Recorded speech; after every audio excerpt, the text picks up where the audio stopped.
जय श्री राम। हर हर महादेव।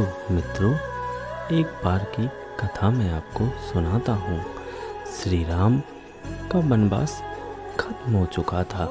एक बार श्री राम ब्राह्मण को भोजन करा रहे थे, तभी भगवान शिव ब्राह्मण के भेष में वहाँ आए। श्री राम ने लक्ष्मण और हनुमान सहित उनका स्वागत किया और भोजन के लिए आमंत्रित किया। भगवान शिव भोजन करने बैठे, किंतु उनकी क्षुधा को कौन बुझा सकता था।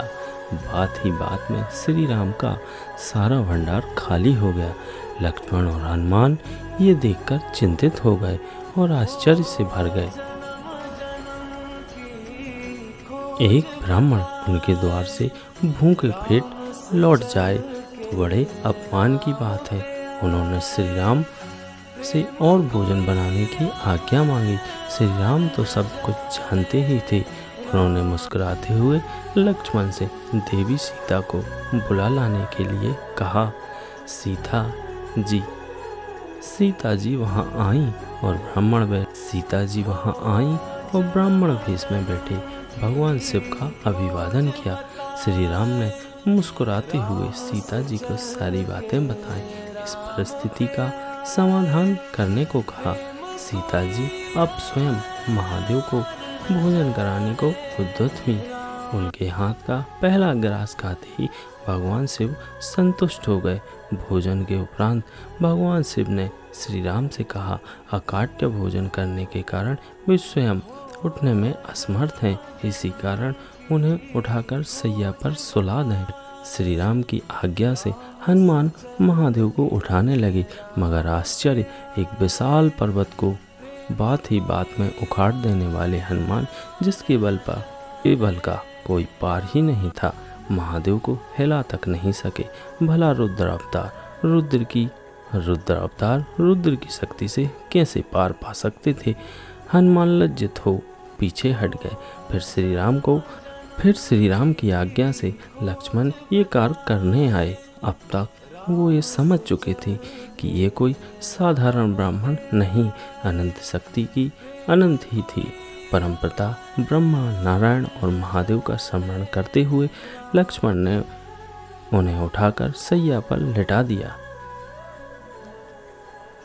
लेटने के बाद भगवान शिव ने श्री राम से सेवा करने को कहा।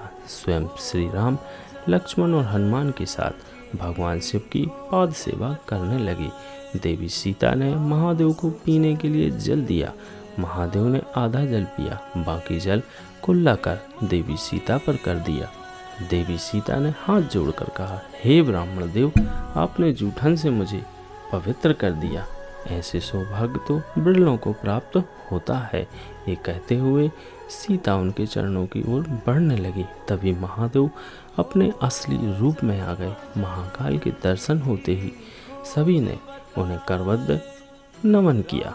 भगवान शिव ने श्री राम को अपने हृदय से लगाते हुए कहा, आप मेरी परीक्षा में उत्तीर्ण हुए। ऐसे कई अवसर थे जब आप मनुष्य को क्रोध आ सकता, किंतु आपने अपना संयम नहीं खोया। इसी कारण संसार आपको मर्यादा पुरुषोत्तम कहता है। उन्होंने श्री राम को वरदान मांगने को कहा, किंतु श्री राम ने हाथ जोड़कर कहा कि आपके आशीर्वाद से मेरे पास सब कुछ है। अगर आप कुछ देना ही चाहते हैं तो अपने चरणों में सदा की भक्ति का आशीर्वाद दीजिए। महादेव ने मुस्कुराते हुए कहा कि आप और मैं अलग नहीं, किंतु फिर भी देवी सीता ने मुझे भोजन कराया है, इसलिए उन्हें कोई वरदान तो मांगना ही होगा। देवी सीता ने कहा, हे भगवान, अगर आप हमसे प्रसन्न हैं तो कुछ काल तक हमारे राज्यसभा में कथावाचक बनकर रहें।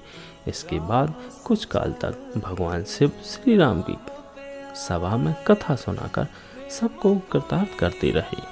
जय जय श्री राम, जय श्री कृष्ण, श्री शिवाय नमस्तुभ्यम।